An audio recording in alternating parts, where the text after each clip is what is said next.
Hi, Goddess of Love here again. Kamusta kayo dyan mga goddess ko?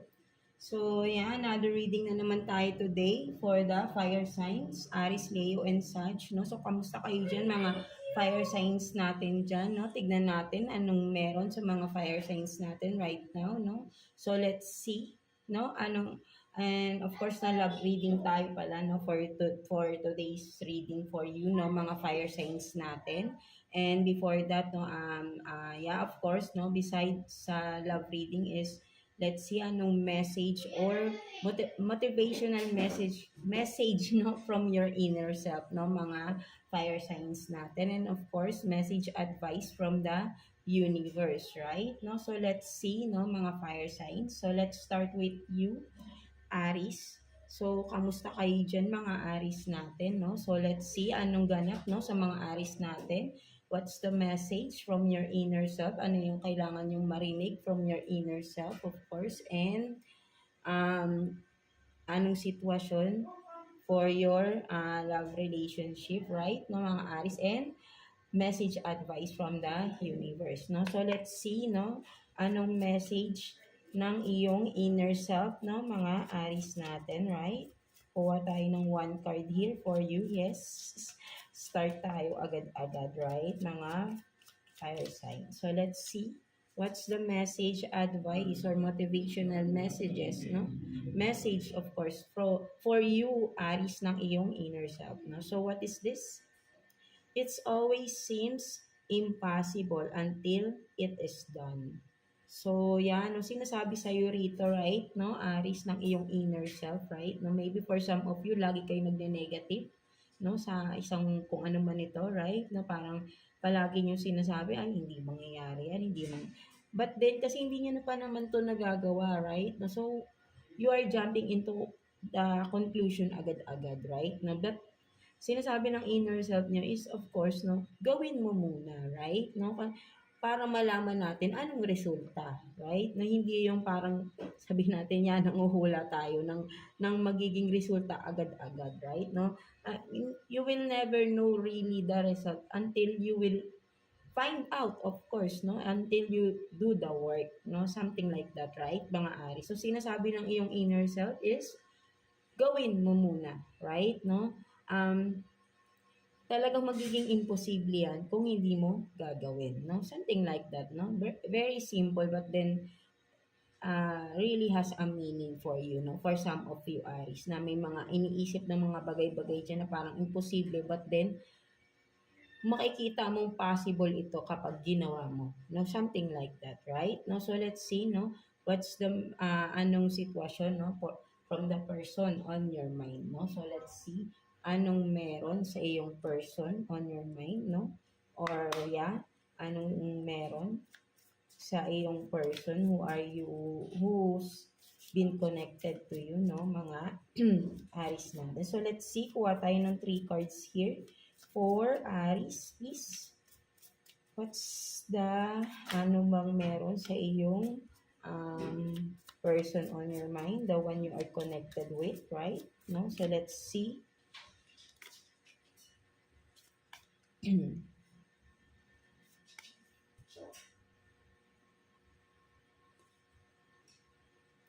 So, same height as you, no? So, for some of you, no? Halos magkasing tangkad lang kayo, no? For some of you. And then, you have this brunette, no? So, for some of you, maybe mestiza. Or, brunette is like yung hair, no? May pagka-blonde, right? No? For some of you, yung person on your mind is yun nga, yung you are connected with a person na may kulay ang buhok, right? No? For some of you, mahilig mag-color ng buhok, right? And then, what else?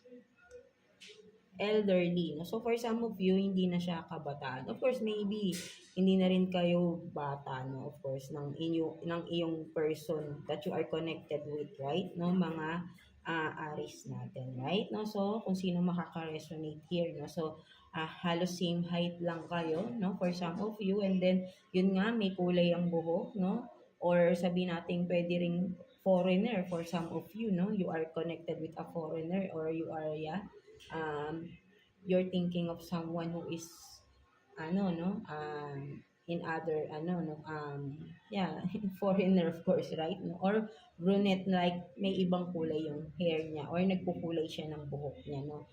May pagka reddish, no, blonde, no, something like that, no? Kasi marami naman, no, pag sinabing brunette, eh, mostly mga reddish something. If correct me if I'm no, I'm mistaken, no? Correct me if I'm wrong, no, mga Arisal. But then, no, so for example, few lang na makaka-resonate here, right? No, so let's see, no, kuha pa tayo, what else, no, pagdating sa iyong person, ano pang sitwasyon meron sa inyo ng person on your mind, no, the one you are connected with, right, mga Aris natin. So let's see, kuha pa tayo ng 3 cards here for you, Aris. Tignan natin. Kuha pa tayo ng 3 cards for Aries.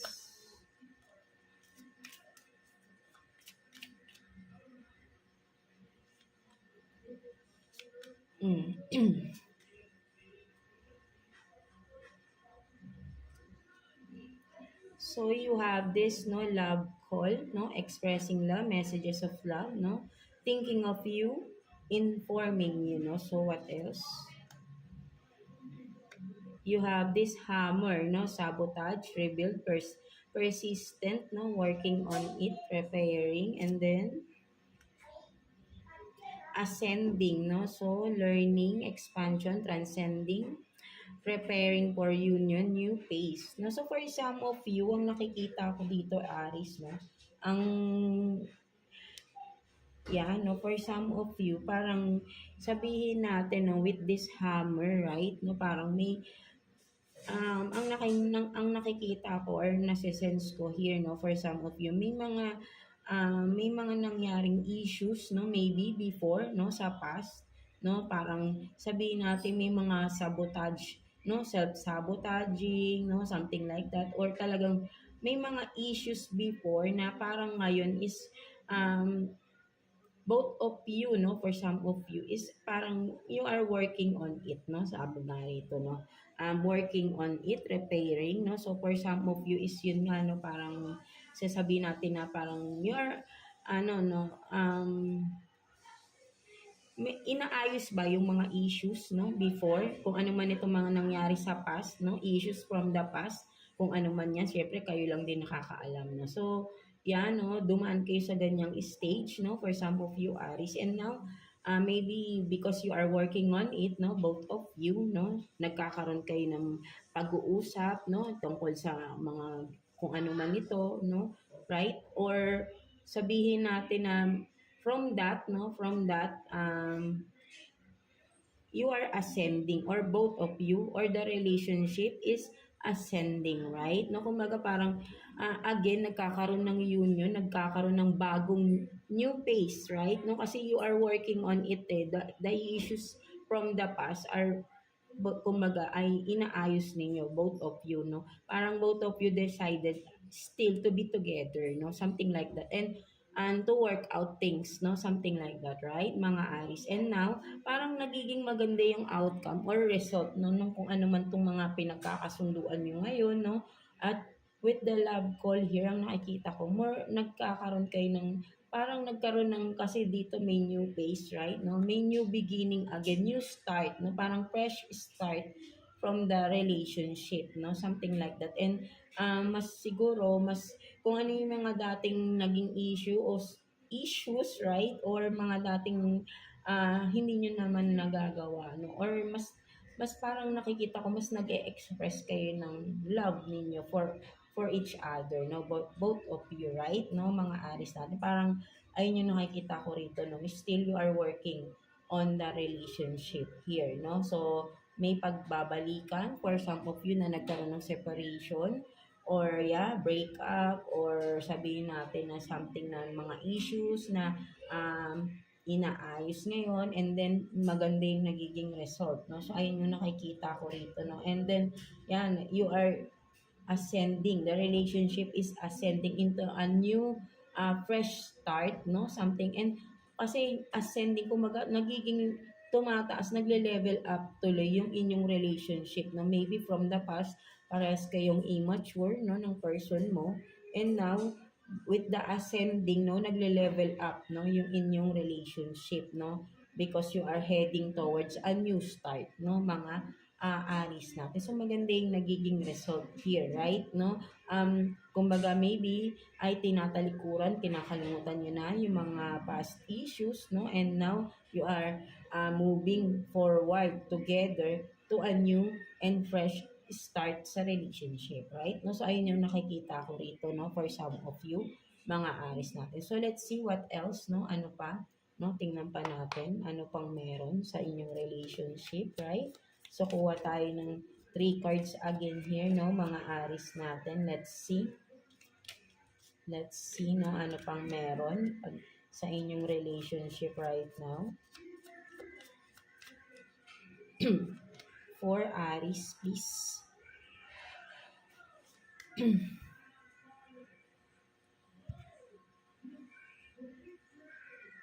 So you have this, no, the Hermit in reverse,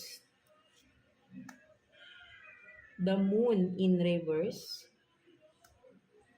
lahat naka-reverse na. So, Page of Cups in reverse, no? So, lahat reverse. So, ang nakikita ko naman dito, no, Aries, no, maybe talagang yung mga issues before, no, hindi lang siya simple, no, for some of you, right? No, with these cards in reverse, no, is maraming revelation, maraming secrets revealed, no, or mga issues na before ay itinago na with the Page of Cups is naging emotional yung isa or both of you, right? With the Hermit in reverse and the Moon in reverse is yung mga tinatagong sikreto lumabas no? Something like that, no? So, ayun yung nakita ko rito. And one of you or both of you, no? Ay naging emotional talaga here, no? Maraming issues, maraming revelation, no? At hindi biro yung pinagdaanan ng relationship ninyo, no? Something like that, no? So, ayun yung nasa-sense ko dito, no? Mga Aries natin, no? So, hindi biro yung pinagdaanan ng inyong relationship, no? For some of you, no? So, talagang kung ano man tong pinagdaanan ninyo, right? No? And still you decided to be together and work out things, no? Work things out, not right, no? To have a new beginning sa relationship, right? No, hindi biro, no? Something like that. Kaya pala meron kayong unang card nyo is it's always yung impossible until it is done, right? No, so maybe for some of you, before parang imposible ng maayos, right? But then still, no, the eagerness is there, no? Kumbaga parang kung may mga mali man, no, siguro humingi na ng kapatawaran, may nagpatawad na rin, and then decided to be together again, no? And yeah, from that, yung imposible na akala ay naging possible, right? Na nagkaroon pa ulit ng rekindle, no? Something like that. Or union or reunion of hearts, no? So, something like that, right? No? So, napakaganda rin, no? So, from disaster to, di ba, a new beginning ng inyong buhay, right? No? Ng inyong relationship, right? Mga Aries natin. No? So, let's see what's the future outcome pa, no? O possible future, no? Yeah, possible, hindi possible, no? Future outcome of this relationship na you are with, no? Mga Aries natin, no? So, let's see, no? Kuha tayo ng one card for you, no? Mga Aries natin. Let's see. What's the future outcome ng inyong relationship, no? Na you are working things out, no? Parang, yeah, para maybe may mga kids kayo, family na kayo, married for some of you, right? Committed, no? That's why you decided to be together still, no? So, let's see what's the future outcome, no? Ng mga pagpupursige ninyo to be together again, right? No? So, let's see the star in reverse. No? So, ang future outcome is the star in reverse, right? So, ang nakikita ko rito no mga Aries natin, no, yeah, may mga naguhong pangarap kasi nga before nagkaroon kayo ng hindi magandang ano right? No, hindi magandang issues before na kinaharap, no? With the star here in reverse, no? So, in the future still ay hindi pa rin ganun ka-solid, or I mean hindi pa rin niyo makukuha yung pinaka-minimithi niyo for some of you na siguro yung happiness or sabihin natin yung kung ano man tong hindi pa kasi kumbaga mahirap, 'di ba? Mahirap pa rin um, kumbaga yung pinagdaanan is talagang ah, tina-try pa din na maayos, right? No, but with the star in reverse here for the future outcome is nakikita ko is still working out things, no? In the near future, no? Parang inaayos pa din, no? Hindi pa siya talaga fully healed, no? Sabihin natin yung inyong relationship, no, in the future is still hindi pa siya fully healed, no? So, sabi ko nga grabe kasi yung naging issues before ng pinagdaanan ng inyong relationship, right? But then kung makikita mo rito, no, yung bottom of the deck ng inyong cards here is the Ten of Pentacles, no? So, ang nakikita ko kasi kung sabi nating bottom of the deck ito, so with the star in reverse, no, sa future outcome niya, talagang medyo talagang workout pa din, no, in the future. And with this Ten of Pentacles, no, sa bottom of the card ninyo is, yeah, kung talagang pagtsatsagaan nyo, talagang iaano nyo, ipupursue nyo na maging maayos yung inyong relationship, hindi malabo, no, hindi imposible na ma-achieve nyo pa rin yung gusto nyo na magkasama pa rin kayo ng person mo, right? No? So, may mga obstacles pa rin kayong pagdadaanan. No? So, but then, kailangan yung paglabanan yan together, no? Kasi, nasa bottom of the deck pa tong Ten of Pentacles ninyo, no? Kumaga, parang wish fulfillment, no? Yung satisfaction, yung inyong kung ano man yung mga gusto nyo mangyari na together again talaga na as in parang ito na talaga, no? Ito na yung parang wala na lahat bago na, lahat total yung mga kailangan alisin na yung kumbaga parang wala nang mancha ng nakaraan, no? So medyo matagal-tagal pa, mahaba-habang proseso pa, no? But then if tsatsagaan nyo ito, right? Tsatsagaan nyo if you are willing, if ikaw tong nagkaroon ng mistakes sa iyong partner, no? Kung tsatsagaan mo, makukuha mo yung resulta ng maganda, right? No, wala namang madali eh. Kung ikaw yung nagkamali rito, you have to no, talagang kailangan mong sabihin natin na ikaw talaga yung magtrabaho for this, right? Ipakita mo na sincere ka na magkaayos kayo ng partner mo, na maging maayos ulit, bumalik kayo, or sabihin natin totally new, no, yung inyong relationship, no, at mag-start talaga ng fresh, mag-start ng bago, at magsimula ulit ng masaya, no, something like that, no. Hindi yan agad-agad nakukuha with the star in reverse, right? No, in the near future talagang mahaba-habang proseso pa ang pagdadaanan ninyo para makuha niyo yung siguro tiwala, kung ano man ito, no. Mahaba-habang proseso pa yung mangyari. Basta kailangan patunayan ninyo, right? Na talagang you deserve to be happy again, of course, sa gusto mong tao, sa mahal mo, kung mahal mo talaga, right? No?